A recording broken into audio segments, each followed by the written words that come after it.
Normalización en el diseño de una base de datos relacional. La normalización es una técnica para diseñar la estructura lógica de los datos de un sistema de información en el modelo relacional, desarrollado por Codd en 1972. Es una estrategia de diseño de abajo arriba. Se parte de los atributos y estos se van agrupando en tablas según su afinidad. En la mayoría de las ocasiones, una base de datos completamente normalizada no proporciona la máxima eficiencia. Sin embargo, el objetivo en esta etapa es conseguir una base de datos normalizada por las siguientes razones. Un esquema normalizado organiza los datos de acuerdo a sus dependencias funcionales, es decir, de acuerdo a sus relaciones lógicas. Un esquema normalizado es robusto y carece de redundancias, es decir, menos repetición de datos, por lo que está libre de ciertas anomalías que las redundancias pueden provocar cuando se actualiza la base de datos. Los equipos informáticos de hoy en día son cada vez más potentes, por lo que en ocasiones es más razonable implementar bases de datos fáciles de manejar, a costa de un tiempo adicional de proceso. La normalización produce bases de datos con esquemas flexibles que pueden extenderse con facilidad y ayuda a prevenir menos errores lógicos, es decir, facilita agregar nuevos atributos sin romper el esquema actual ni la relación. Edgar Codd originalmente definió las tres primeras formas normales en 1970. Estas formas normales se han resumido como requiriendo que todos los atributos sean atómicos, es decir, de un solo valor, dependan de la clave completa y en forma directa, mas no transitiva. Al respecto, Marquez señala: en el proceso de normalización debe irse comprobando que cada tabla cumple una serie de reglas que se basan en la clave primaria y las dependencias funcionales. Cada regla que se cumple aumenta el grado de normalización. Si una regla no se cumple, la tabla se debe descomponer en varias tablas que sí la cumplan. La normalización se lleva a cabo en una serie de pasos. Cada paso corresponde a una forma normal que tiene unas propiedades. Conforme se va avanzando en la normalización, las tablas tienen un formato más estricto, más fuerte, y por tanto son menos vulnerables a las anomalías de actualización. El modelo relacional solo requiere un conjunto de tablas en primera forma normal. En caso contrario, no se pueden implementar. Las restantes formas normales son opcionales. Sin embargo, para evitar las anomalías de actualización, es recomendable llegar al menos a la tercera forma normal. De lo que se trata es obtener un conjunto de tablas que se encuentren en la forma normal de Codd.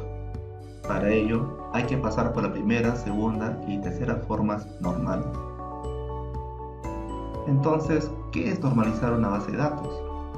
Es encontrar una descomposición adecuada de la relación universal de la base de datos que nos permite cumplir con los criterios de eficacia, ausencia de redundancia, evolución y comprensión y flexibilidad. Y para eso, necesitamos conocer y comprender el concepto de dependencia funcional. Una dependencia funcional es una relación entre atributos de una misma tabla.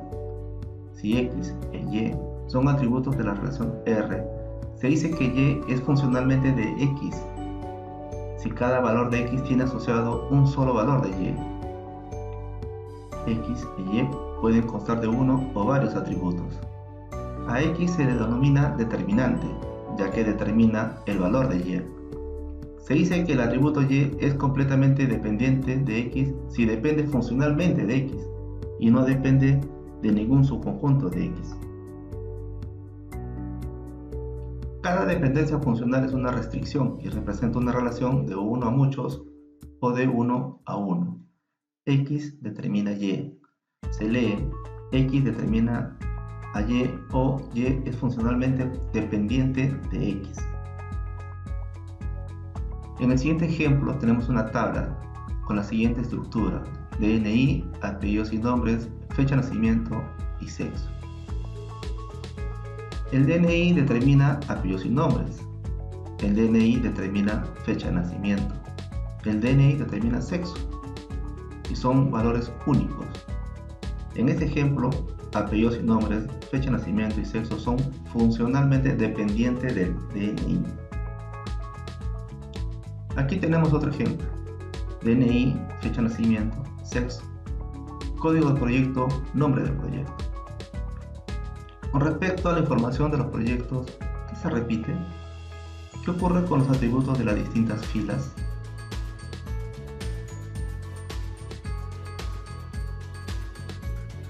El DNI determina fecha de nacimiento.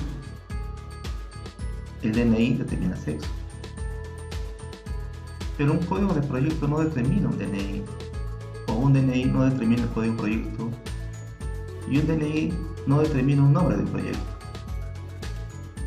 Lo que sí, código de proyecto determina el nombre del proyecto. En consecuencia, fecha de nacimiento y sexo son funcionalmente dependientes del DNI. Y por otro lado, el nombre del proyecto es funcionalmente dependiente del código del proyecto. Por tanto, DNI, fecha de nacimiento y sexo es candidata a ser una tabla, y asimismo el código proyecto y nombre del proyecto también es candidata a ser una tabla.